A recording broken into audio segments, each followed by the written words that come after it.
D'abord, évidemment, cette intervention, elle est un petit clin d'œil quand même à ceux et celles que je vois dans la salle et avec qui, depuis plusieurs années, nous avons des expériences militantes et qui donnent quand même un autre visage à cette ville qui, depuis la libération, voire même avant, m'avait corrigé Sébastien, est au moins d'un même courant politique et où, de toute éternité, il faudrait s'en satisfaire. Et je crois qu'ensemble, on commence à montrer qu'on peut être communiste, mais révolutionnaire, en finir avec l'exploitation et les oppressions, et pas être obligé de vendre son âme à la gestion et à la cogestion avec le capitalisme. Alors ce qu'on a réussi à faire en réussissant à monter cette liste, évidemment, c'est une réalité dont on voudrait faire une force militante qui s'assume en tant que révolutionnaire, qui se bat pour une société sans exploitation, sans oppression, et qu'on appelle le communisme. Et comme pour nous toutes et tous dans la vie, mais aussi dans notre militantisme, le chemin se fait en marchant, on a acquis au fil des semaines et des mois la certitude que sans inverser évidemment la vapeur, avoir Sébastien Barou postier au conseil municipal, ça serait quand même un sacré pied de nez à toutes celles, à tous ceux qui veulent toujours nous faire croire que notre camp social, il se satisfait du moins pire et du moindre mal.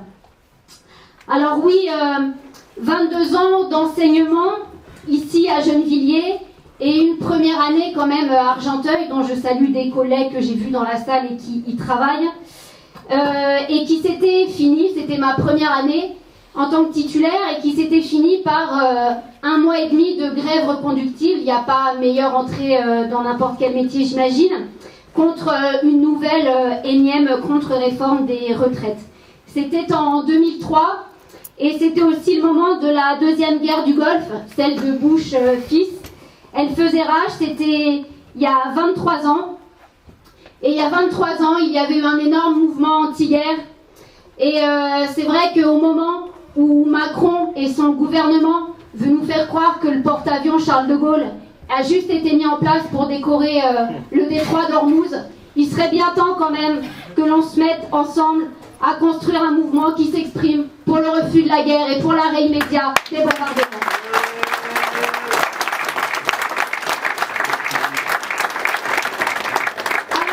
Dans tout ça, il y avait un truc dont on se souvient moins, c'était la mise en place de la décentralisation.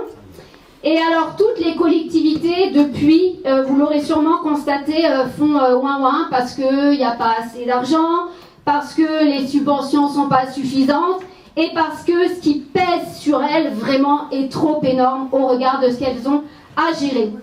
Alors 23 ans après, avec l'appui que vous avez pu constater déterminé du Parti Socialiste, le gouvernement Macron-Lecornu a fait passer un budget qui taille encore plus brutalement dans les subventions et dans les services publics.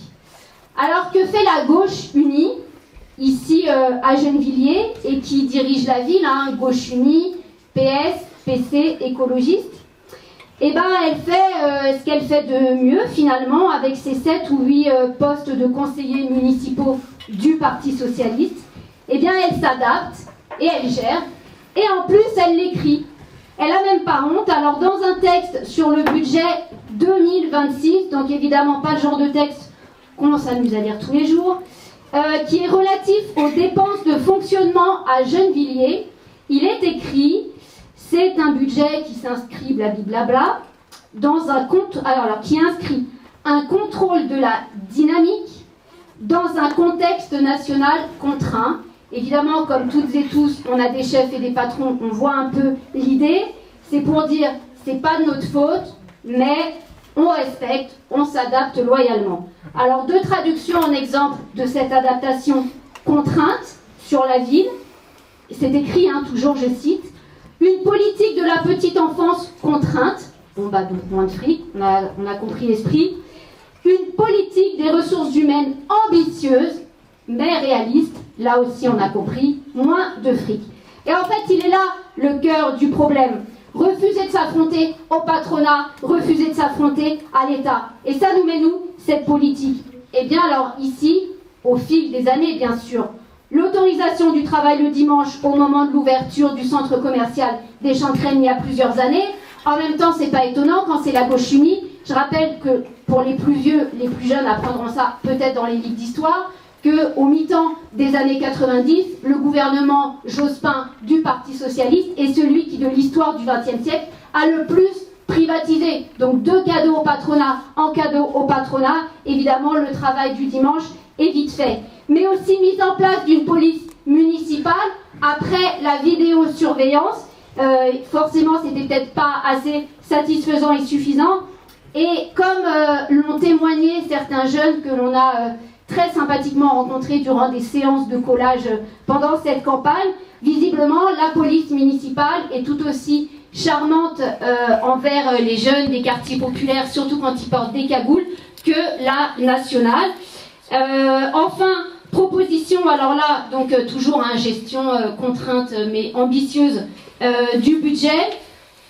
Eh bien, en février, on apprenait que les médecins des centres municipaux de santé allaient voir, sur proposition de la mairie, leur salaire baisser pour des interventions spécifiques. C'est-à-dire, je le dis tout de suite, pour des interventions en PMI, sachant qu'il y a 2 PMI qui ont déjà fermé sur cette ville, protection maternelle et infantile, avec prise en charge des enfants, mais aussi en partie de leur famille. Les médecins se sont mobilisés, ils ont gagné, la mairie a reculé. Alors que, pour poursuivre là-dessus, alors que le budget de destruction de l'éducation nationale se poursuit, on nous annonce 3200 suppressions de postes à la rentrée, dont 2000 dans le premier degré, sont donc les écoles élémentaires, sous prétexte de baisse démographique. Il ne peut évidemment pas y avoir d'aménagement d'une politique à la petite semaine dans une ville où la natalité ici est 1,5 fois supérieure à la natalité nationale, où l'urbanisation est galopante. Il faut évidemment construire des écoles plutôt que de couper en 2 des classes sous prétexte d'effectifs allégés en éducation prioritaire. Il faut évidemment embaucher des personnels territoriaux autant que nécessaire, plutôt que de mener la même politique que n'importe quel patron qui ne remplace pas les salariés malades et donc alourdit la charge de travail de ceux et celles qui restent, qui ne renouvellent pas des contrats déjà précaires, sans aucun égard et souvent sans aucune justification. Ces écoles, elles ont subi, de 2022 à 2025, 59 fermetures de classes. Mais 13 ont été évitées grâce à l'action conjointe menée par les parents, les parentes, les enseignants, les enseignantes, ici sur cette ville. L'année dernière, il y a eu 300 manifestantes et manifestants pour demander la fermeture des classes ici à Gennevilliers.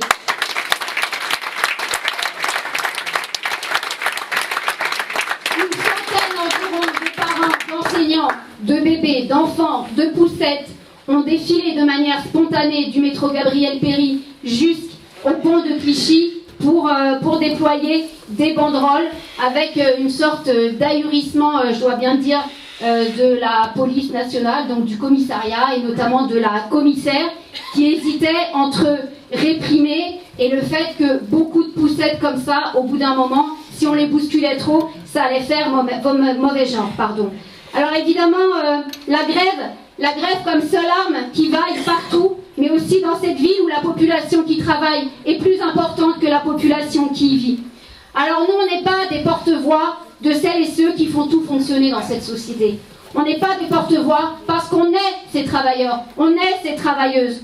On est celles et ceux qui ont fourni les AG Interpro, ici même à la Bourse du Travail, en 2019-2020, en 2023, pendant les grèves reconductibles contre la énième réforme des retraites. On est de ceux et celles qui ont réouvert les écoles en pleine pandémie du Covid, qui ont fait fonctionner le courrier, qui ont fait fonctionner les colis, ici même, sans protection élémentaire. Mais on est aussi de celles et ceux qui ont refusé de plier au chantage du barrage contre l'extrême droite, encore en 2024, avec une politique qui a mené la gauche unie, cette fois-ci, version NFP, et qui appelait à voter pour Darmanin ou Borne, le champion des VSS, la championne des 49.3. D'ailleurs, ici, je le dis juste un peu pour me faire plaisir, mais aussi un peu parce que quand même, la patate est grosse.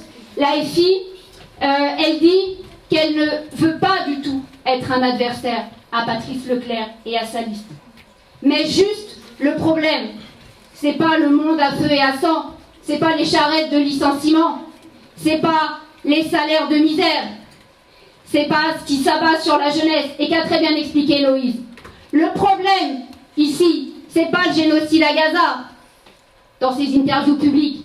Le problème de la tête de liste ici, à Gennevilliers, c'est que la liste de la mairie lui donne 6 à 7 postes, alors qu'elle en voulait 8 à 9.